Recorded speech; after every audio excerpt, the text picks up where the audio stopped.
In 2006, Bethesda gave us The Elder Scrolls IV: Oblivion, one of my favorite games of all time, and just 5 years later, they gave us The Elder Scrolls V: Skyrim. But what exactly changed over those 5 years?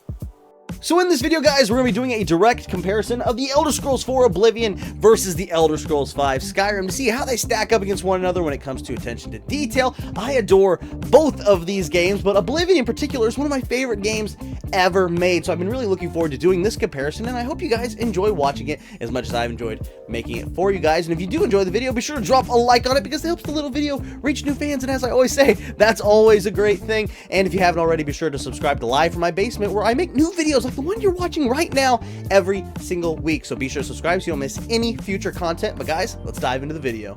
Beginning with the settings, the world of The Elder Scrolls IV: Oblivion is set in the province of Cyrodiil, with its more traditional medieval high fantasy feel and its many stone castles and ironclad knights patrolling the landscape. What is it, citizen? Not to mention the many Oblivion gates themselves. While Skyrim's setting is more of a Norse fantasy, with its many villages and towns being filled with Viking motifs, while the landscape itself is dotted with snowy mountains and dragons flying overhead.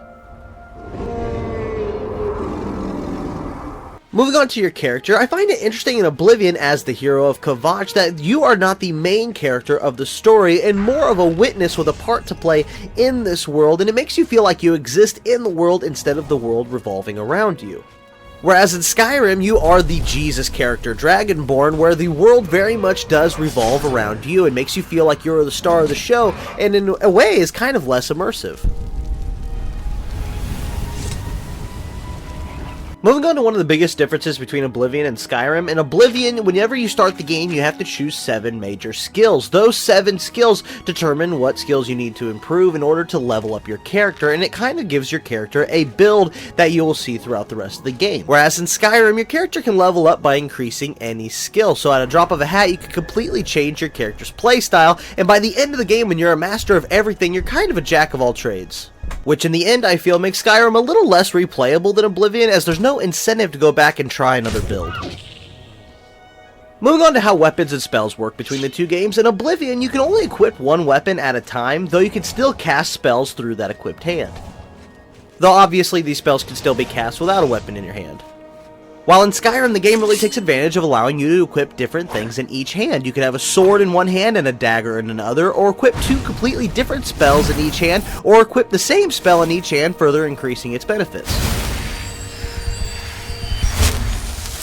In the end, this adds a lot of combat variety to Skyrim that Oblivion didn't have. And while we're on the topic of equipment, I always thought it was interesting in Oblivion, whenever your character is equipped with a staff and you go to unequip that staff, your character flips the staff up onto his back, and it's pretty cool that you can see the staff on your character, whereas in Skyrim, whenever you go to unequip your staff, the staff simply disappears, and I've always been curious why this detail was removed.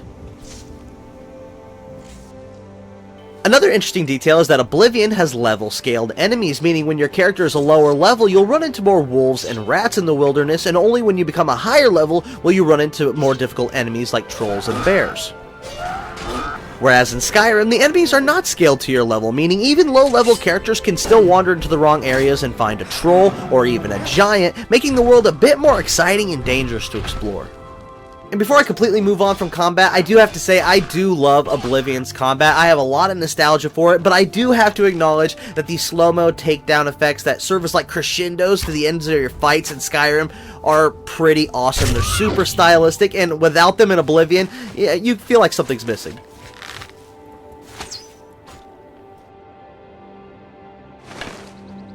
Another interesting comparison is actually how you speak to NPCs. In Oblivion, when you speak to an NPC, the camera crash zooms into the NPC and actually freezes the world around you. Your money or your life.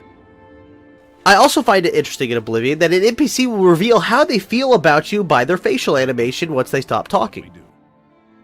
Whereas in Skyrim, this saw a huge improvement, as whenever you speak to an NPC, the world does not freeze around you, and it makes the world feel that much more alive and immersive. The finest weapons and armor.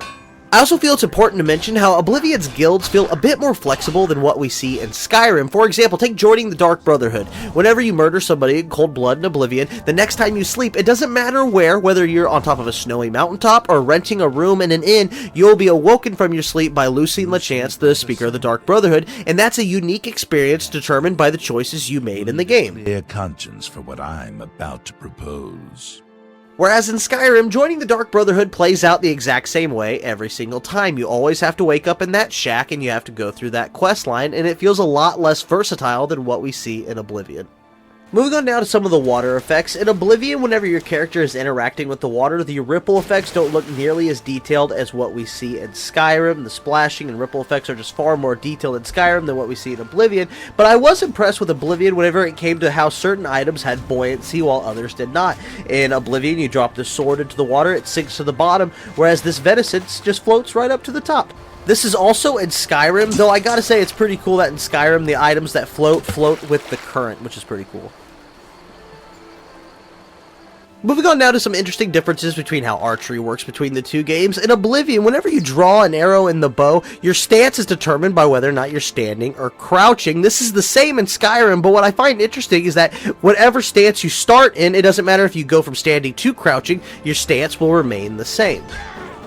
Whereas in Skyrim, whenever you draw an arrow from a certain stance, that stance will change depending whether you decide to stand or to crouch. I also find it hilarious that in Oblivion, whenever you draw an arrow, you can still run at full speed and just run down your enemies and shoot them. Whereas in Skyrim, your speed has dropped significantly, but this can be increased by a certain skill perk in the archery tree.